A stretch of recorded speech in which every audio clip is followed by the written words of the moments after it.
শুভ সকাল বন্ধুরা, সকাল সকাল চলে এসেছি একটু ছাদে। এখন একেবারেও সকাল নেই, এখন কিন্তু বাজে হচ্ছে 10:30। Good morning. তো মা মেয়ে দুজনা চলে এসেছি ছাদে। আর ওই দেখো আমাদের পেছনের বাড়ি কাকিমাদের কি সুন্দর ফুল ফুটে রয়েছে, কালারটা কিন্তু ভীষণই সুন্দর।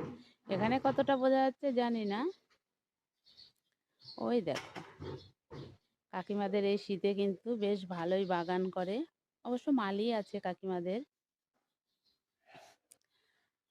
আর কালকে সকালে তোমাদের সঙ্গে আবহাওয়াটা আমি শেয়ার করেছিলাম, সকালবেলায় বেশ একটা ফ্রেশ একটা আবহাওয়া ছিল, পরে কিন্তু সারাদিন মেঘলা মেঘলা একটা ভাব ছিল। আজকে কিন্তু সেটা নেই। আজকে কিন্তু দেখো আকাশটা দেখলেই বুঝতে পারছো, সূর্যি মামা এই দেখো। তো আজকে কিন্তু সুন্দর একটা ফ্রেশ আবহাওয়া রয়েছে। সকাল সকাল চলে এলাম মা মেয়ে একটু ছাদে।